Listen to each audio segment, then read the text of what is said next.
Shalom saudara-saudara yang dikasihi Tuhan, jumpa kembali di channel YouTube saya. Kesempatan ini saya hadir lagi menjumpai saudara-saudara sekalian. Apa kabar? Saya terus berharap Bapak Ibu tetap dalam keadaan sehat dan terus diberkati oleh Tuhan. Kesempatan ini kita akan mendengarkan kesaksian dari seorang muslimah, yaitu Ibu Emma. Sungguh luar biasa, setelah menerima Yesus Kristus sebagai Tuhan dan Juru Selamat, ia menghadapi banyak pergumulan, banyak persoalan, tantangan, tapi sungguh luar biasa kasih Tuhan dalam hidupnya. Ia terus merasakan bahwa Tuhan tidak pernah meninggalkan hidupnya. Ia sudah diselamatkan oleh Tuhan, dia sudah dipilih oleh Tuhan untuk menjadi warga kerajaan Allah. Dia tidak akan binasa, melainkan beroleh hidup yang kekal. Sungguh luar biasa saudara-saudara, dalam berbagai macam tantangan dia tetap memuji Tuhan, dia tetap percaya bahwa Tuhan akan senantiasa melindungi, akan senantiasa menyertai dalam segala keadaan hidup. Selamat menyaksikan.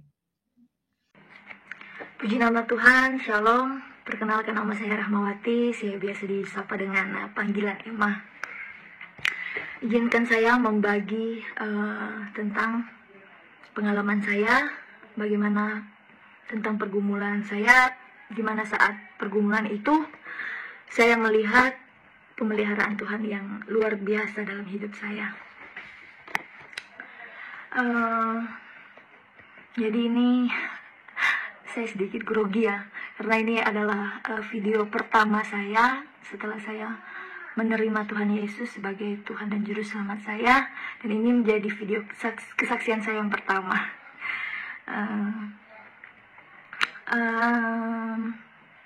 Izinkan saya sebelum lanjut jauh ke depan, saya mau membagikan singkat tentang latar belakang saya. Saya berasal dari latar belakang saya itu dulu saya seorang muslim, dan hanya baru saya sendiri saja yang menerima Tuhan Yesus sebagai Tuhan dan Juru Selamat saya secara pribadi. Saya dibaptis bulan Januari tanggal 26 2020. Belum 2 tahun, dan saya sangat bersuka cita sekali karena bulan ini saya merayakan Natal kedua saat saya lahir baru. Saya sungguh bersuka cita sekali. Jadi pengalaman saya di sini, saya hanya mau membagikan pengalaman bagaimana Tuhan menolong saya dalam setiap pergumulan saya. Mungkin nanti saya akan buat video bagaimana perjumpaan saya secara pribadi saat sebelum saya menerima Tuhan Yesus sebagai Tuhan dan Juru Selamat saya. Jadi kita hidup ini tidak jauh daripada problem. Jadi tidak ada manusia di dunia ini yang tidak punya masalah. Semuanya punya masalah. Orang mati aja punya masalah. Masalahnya nanti di akhirat, ya kan? Hidup kekal di surga apa di neraka begitu. Jadi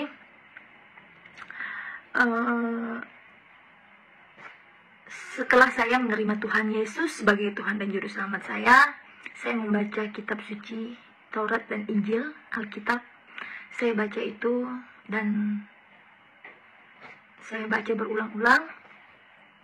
Banyak pengalaman, banyak pengetahuan, banyak pengajaran yang tidak saya dapatkan di dalam dunia ini.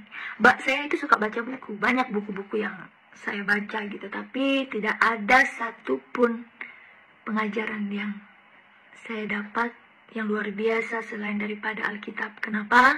Karena hanya Alkitablah firman Allah secara langsung. Jadi setelah saya membaca firman Tuhan itu, saya mengerti gitu. Oh, ternyata mengikut Kristus itu memikul salib. Mengikut Yesus itu tidak mudah. Mengikut Yesus itu menyangkal diri, memikul salib. Akan banyak saya setelah membaca firman itu, saya mengerti, oh iya, ya Tuhan Yesus siapkan saya untuk setiap pergumulan yang saya hadapi. Saya mau hadapi itu semua bersama Tuhan. Karena saya tahu saya tahu di depan bakalan banyak masalah. Tapi saat saya berjalan bersama-sama dengan Tuhan, saya percaya Tuhan mampukan saya untuk melewati itu semua. Jadi setiap apapun pergumulan yang saya hadapi, saya selalu mengucap syukur. Sebab apakah kita mau menerima yang baik-baik saja? Di dalam kitab Ayub berkata, apakah kita mau menerima yang baik-baik saja, yang tidak baik kita tidak mau menerimanya? Ya, saya setelah membaca itu firman hidup gitu. Firman itu benar-benar luar biasa, karena setiap saya mengalami pergumulan-pergumulan, firman yang telah saya baca itu hidup gitu. Saya langsung diingatkan, oh iya, apakah saya mau menerima yang baik saja, yang tidak baik saya tidak mau terima? Ya Tuhan, saya bersyukur dengan apapun yang saya pergumulkan, saya akan melihat mukjizat Tuhan terjadi dalam hidup saya. Jadi saya bukan berarti saya senang akan masalah itu, enggak. Jadi ya saya bersyukur karena apa? Setiap hal pergumulan berat yang saya berpikir ya seakan-akan tidak ada jalan keluar, saya datang kepada Tuhan, Tuhan beri jalan keluar. Karena saya datang bukan kepada Tuhan yang salah, saya datang kepada Tuhan yang kepadanya tidak ada yang mustahil. Saya bersyukur mengenal Tuhan yang benar dalam hidup saya. Saya akan membagikan satu hal. Banyak hal yang sudah saya alami yang tidak bisa saya ceritakan dalam video singkat ini karena panjang, durasinya akan panjang kalau saya ceritakan semuanya. Saya cerita satu hal pengalaman saya. Jadi 3 bulan yang lalu, bulan Maret, berarti bulan 3, 4, 5, 6, 7, 8, 9 bulan yang lalu saya sakit. Saya kena positif COVID, satu keluarga. Saya positif COVID, setelah 5 hari saya merasakan sakit. Jadi kan begini, kalau kita COVID itu kan dianjurkan untuk olahraga. Jadi saya olahraga, main bulu tangkis pagi-pagi dan sore hari. Setelah 5 hari perut saya sakit setelah bangun tidur pagi itu. Saya ini udah pernah melahirkan. Ibu-ibu yang udah pernah melahirkan pasti tahu rasanya seperti apa.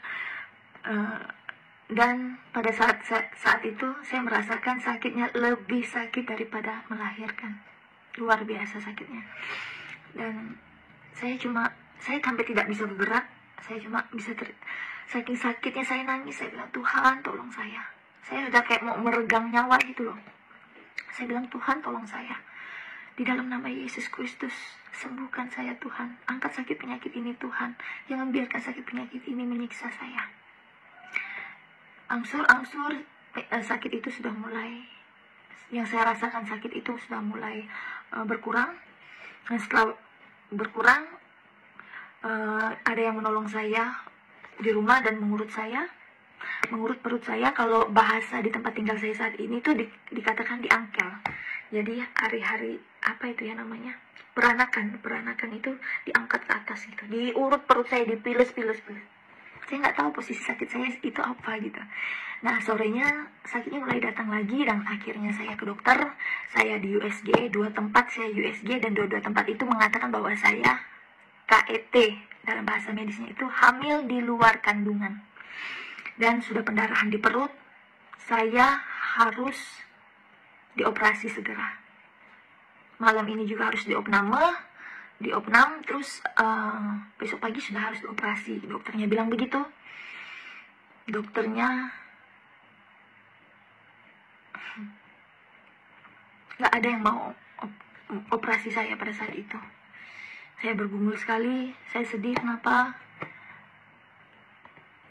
Antara dokter ke dokter ini membuat saya dilema. Kenapa? Dokter di mana tempat saya USG berkata, ibu harus segera dioperasi. Sedangkan saya menanyakan dokter-dokter untuk menangani saya untuk dioperasi. Tidak ada yang sanggup untuk operasi saya pada saat itu. Saya sedih begini, kalau saya tidak segera dioperasi, dokternya bilang saya bisa lewat. Oh, saya pikir itu cukup mengerikan saya dengarnya gitu. Jadi ya, saya pada saat itu mulai stres dengan kata-kata dan situasi yang saya hadapi, saya mulai tegang, dan sakit itu datang lagi, dan saya mulai susah bernafas. Istilah kalau baterai itu tinggal satu balok gitu loh. Dan bahasa di tempat tinggal saya itu bedesing namanya di telinga itu, dan itu kuat sekali. Saya berpikir ngomong sama Tuhan, saya bilang, apakah ini waktunya saya Tuhan? Apakah seperti ini rasanya mau mati? Saya bilang gitu. Tapi saya tidak takut Tuhan. Walaupun saya mati, saya tidak takut sebab Engkau menyambut saya di surga. Kalaupun Engkau masih memberikan saya kesempatan Tuhan, masih ada keluargaku yang belum Engkau selamatkan, masih banyak saudara-saudaraku yang belum menerima Engkau sebagai Tuhan yang juru selamat. Pakai aku Tuhan, saya bilang begitu. Berikan pertolongan Tuhan. Saya bawa dalam doa. Kau lihat Tuhan, saya bilang, tidak ada dokter yang mau operasi saya Tuhan. Malah setiap dokter berkata, selesaikan dulu COVID-nya harus negatif dulu, baru bisa dioperasi. Bayangin saudara, saya posisi pada saat itu baru 5 hari setelah dinyatakan positif COVID. Sedangkan untuk membutuhkan waktu untuk negatif itu bisa 2 minggu, 14 hari. Sedangkan saya tidak bisa nunggu selama itu. Saya besoknya juga harus segera dioperasi karena sudah pendarahan di perut. Lalu saya berdoa, saya bilang, Tuhan tolong berikan jalan keluar. Kalau memang seandainya saya masih Engkau mau selamatkan, buka jalan Tuhan. Engkau gerakkan hati dokter, satu dokter aja Tuhan yang mau menerima saya untuk dioperasi, menangani saya untuk dioperasi. Setelah saya berdoa, tiba-tiba langsung masuk telepon. Dan teman saya yang kerja di rumah sakit berkata, Kak, ada puji nama Tuhan Kak, ada satu dokter yang mau melayani kakak untuk dioperasi, menangani kakak untuk dioperasi. Saya berpikir, Tuhan terima kasih Engkau buka jalan. Di situ memberi semangat buat saya. Saya tahu Tuhan berikan jalan buat saya. Tuhan masih mau selamatkan saya. Singkat cerita, sampai di rumah sakit, wah saya udah langsung diimpus kanan kiri, kabel-kabel, terus dikasih oksigen. Saya sudah mulai melihat pandangan saya sudah mulai kabur. Ini desingan di telinga saya semakin kuat, napas saya sudah tinggal, kayak udah sulit sekali saya napas. Akhirnya saya cuma berdoa, saya angkat pujian penyembahan kepada Tuhan. Dan saat pujian penyembahan saya itu tiba-tiba seperti ada kekuatan yang masuk di dalam kepala saya, masuk dari kepala sampai ke tubuh saya, yang memberikan kekuatan bagi tubuh saya. Tiba-tiba nafas saya normal kembali, tubuh saya itu terasa sehat kembali begitu. Dan saya merasakan desing-desing itu nggak ada lagi, pemandangan saya sudah normal kembali. Dan itu mujizat yang luar biasa saya rasakan dalam hidup saya. Saya pada saat itu sudah mau dimasukkan ruang ICU, saudara. Dan saya setelah merasakan tubuh saya ada kekuatan yang Tuhan berikan, saya minta lepaskan oksigen saya, dan saya bilang, stop, coba cek saya sudah merasa sehat, saya bilang. Tuhan sudah sehatkan saya bilang gitu. Tiba-tiba saya dicek semuanya normal, dan saya dipindahkan di ruangan yang saya ambil, ruangan normal. Nah setelah itu saya dijadwalkan besok paginya dioperasi oleh dokter yang menangani saya.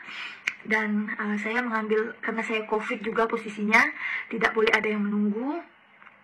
Cuman saya mengambil perawat-perawat saja untuk menunggu saya.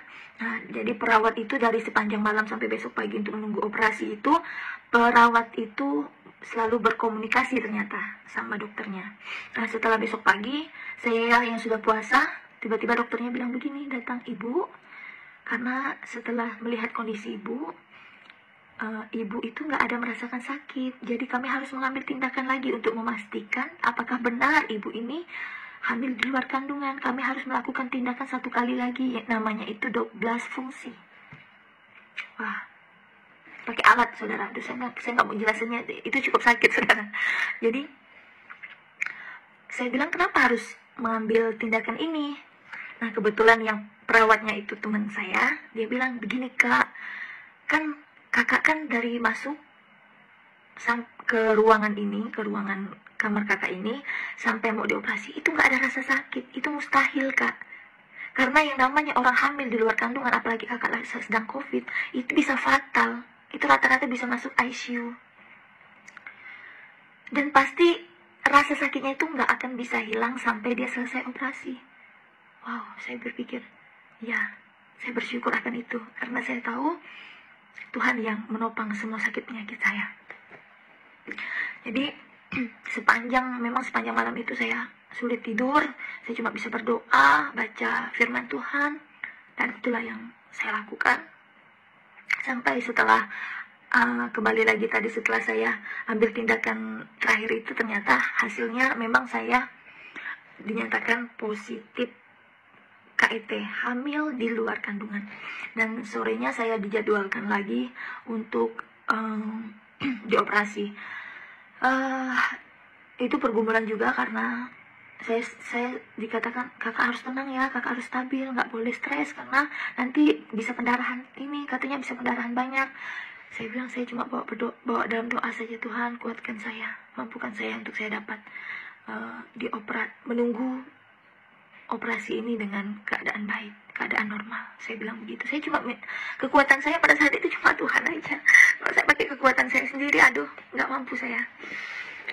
Terus setelah singkat cerita, setelah saya dioperasi, nah kalau dioperasi itu kan gini, kalau dioperasi itu kan dibius tengah ya, saya dibius tengah, dari pinggang sampai kaki itu mati rasa, nggak rasa apa-apa, tapi kita sendiri tuh kayak masih sadar, cuman pemandangan aja, seperti kayak gambaran orang yang mau dihipnotis itu. Terus orang dokter dan perawat yang berbicara itu saya masih dengar gitu. Nah, tiba-tiba saya dapat penglihatan saat saya dioperasi itu. Saya dapat penglihatan semuanya putih. Tiba-tiba ada sosok yang terang sekali, dan saya tahu sosok itu, seperti saya nggak berani mengatakan itu Tuhan, saya takut, tapi saya tahu yang saya lihat, sosok yang memegang tangan saya itu adalah sosok yang mempunyai kuasa atas tubuh, jiwa, roh saya, atas hidup saya. Lalu saya katakan, Engkaukah Tuhan? Bawa saya, karena pada saat itu saya merasakan tenang, sukacita, damai sejahtera yang luar biasa. Lalu dia berkata seperti ini, belum saatnya, masih ada pekerjaan yang harus engkau selesaikan. Saya nggak tahu maksudnya apa, tapi saya tahu Tuhan masih berikan saya kesempatan untuk saya melayani Tuhan. Setelah saya dioperasi, dokter menghampiri saya, dan dokter berkata, Ibu, waktu ibu dioperasi, ibu cuma berkata Yesus. Saya bilang, iya dokter, saya melihat seperti Tuhan, saya bilang gitu.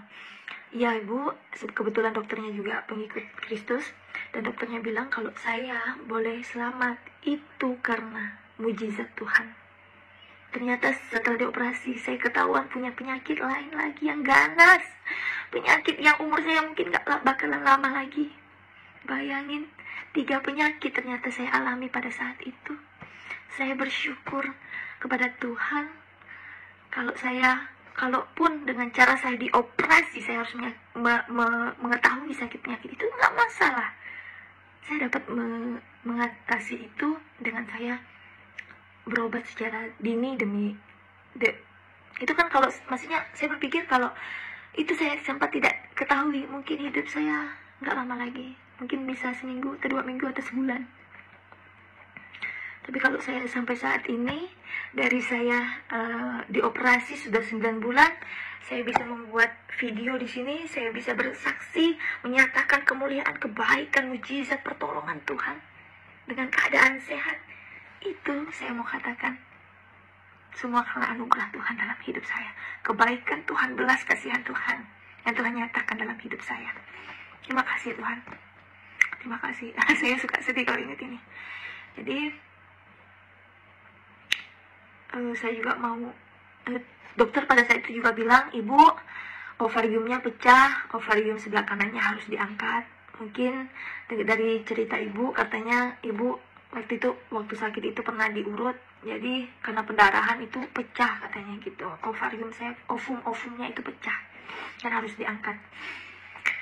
Ya, singkat cerita, beberapa hari setelah saya mendapat banyak intimidasi iblis, yang orang-orang jahat itu mengintimidasi saya,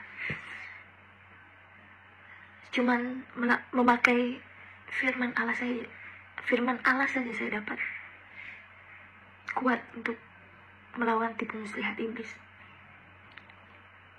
yang ingin membuat saya lemah, sedih, nangis. Saya sempat merasakan itu 2 hari. Saya nangis, sedih, kacau, pikiran saya mau mati aja. Tapi saya bersyukur setelah saya membaca firman Tuhan lagi, saya dikuatkan. Saya berdoa, saya dikuatkan sama Tuhan. Dan puji Tuhan, sekarang saya tidak pernah lagi memikirkan sakit penyakit itu, karena saya tahu saya sudah disembuhkan sama Tuhan. Terpujilah nama Tuhan Yesus. Dan pertolongan Tuhan yang luar biasa lagi, waktu saya dioperasi, kami sedang dalam kondisi tidak punya uang cukup, karena pekerjaan kami yang lain belum jalan karena masalah COVID, PPKM pada saat itu, pekerjaan semua terhenti. Saya nggak punya uang untuk operasi. Tapi itulah Tuhan. Saya punya Tuhan yang luar biasa. Ya, saya punya Tuhan yang kepadanya tidak ada yang mustahil. Kami diberikan jalan keluar, sehingga dari biaya semuanya Tuhan sediakan. Tuhan berikan pertolongan dari timur, barat, selatan, utara, dari penjuru bumi Tuhan berikan. Jadi setelah saya menerima Tuhan Yesus sebagai Tuhan dan Juru Selamat saya membaca firman-Nya di dalam Alkitab. Saya baca itu berulang-ulang. Saya baca dari awal sampai akhir, saya ulang lagi. Dan di situ menguatkan saya. Jadi setiap apapun yang saya alami, saya tahu Tuhan akan menolong saya. Dari kejadian itu Tuhan menguatkan saya, Tuhan terus proses saya, Tuhan terus bentuk saya. Karena memang saya mau dibentuk sama Tuhan untuk menjadi pribadi yang lebih baik lagi. Kita hidup di dunia ini semuanya punya masalah. Satu hal yang mau saya bagikan, firman Tuhan itu hidup. Setelah saya membaca firman Tuhan itu hidup, ternyata dalam hidup ini Tuhan itu mau kita itu satu. Tuhan itu mau kita itu cuma percaya. Satu aja, Tuhan mau kita percaya aja. Jadi saat kita berdoa, jangan pernah kita ragu-ragu. Jangan pernah kita sendiri yang bisa membatalkan doa kita. Jadi saat kita berdoa, yakin dan percayalah sesuai dengan kehendak Tuhan itu terjadi. Makanya karena saya telah membaca kebenaran firman Tuhan, saya tahu, oh ini yang tidak boleh, oh ini yang boleh. Saya nggak mau berdoa yang untuk keduniawian atau kedagingan. Karena saya tahu kalau saya berdoa untuk keduniawian atau kedagingan, semuanya tidak akan terkabul, saudara. Semuanya sia-sia. Tetapi kalau kita berdoa semuanya untuk kemuliaan nama Tuhan, saya percaya Tuhan tidak kurang panjang tangannya untuk menolong, telinganya tidak kurang mendengar, tidak kurang tajam untuk mendengar doa-doa kita. Cuman satu yang membatalkan, yang menghambat dari doa-doa kita itu adalah dosa. Jadi memang setiap kehidupan kita juga harus mengampuni orang lain, karena firman Tuhan berkata, jika engkau tidak mau mengampuni, maka Bapamu di surga juga tidak akan mengampuni engkau. Jadi kalau kita tidak mengampuni, doa kita itu misalnya kayak gini ya, Tuhan di surga, nah, kita di bumi. Terus saat kita tidak mengampuni orang lain, Bapa tidak mengampuni, Tuhan juga tidak mau mengampuni kita. Jadi saat kita berdoa itu seperti ada batasan gini loh. Seperti ada batasan, doa kita itu nggak nyampe di surga sini, ini nggak nyampe. Seperti ada penghalang. Saya mau katakan, kalau ada di hatimu yang belum kau bereskan, kepahitan, kau harus buang itu. Gitu. Jadi kalau kita misalnya contohnya kita berdoa, Tuhan saya mau pergi ke sini misalnya, berkati perjalanan saya Tuhan. Tetapi di dalam perjalanan kita mikir, Aduh gimana ya kalau mobil ini tabrakan, aduh gimana ya kalau pesawat ini jatuh. Engkau masih punya pikiran yang ragu-ragu. Pikiranmu itu bisa terjadi, itu bisa menjadi celah bagi iblis untuk menjadi senjata iblis untuk melakukan apa yang kau pikirkan. Jadi saat engkau berdoa, saat kita berdoa, yakin, jangan pernah ragu-ragu. Tuhan hanya mau kita percaya. Di dalam Yohanes pasal berapa saya lupa, maaf, tapi ada tercatat, Tuhan hanya mau kita percaya untuk mendapatkan kemuliaan Allah. Itu saja mungkin yang dapat saya bagikan. Ternyata sungguh luar biasa saudara-saudara. Semoga kesaksian ibu ini bermanfaat, memberkati kita sekalian. Kita akan semakin bertumbuh, semakin kuat dalam Tuhan. Sehingga tidak ada apapun yang akan memisahkan kita dari kasih Kristus. Karena kita adalah orang-orang percaya kepada Kristus, sudah diselamatkan oleh Tuhan. Tuhan Yesus memberkati saudara-saudara sekalian.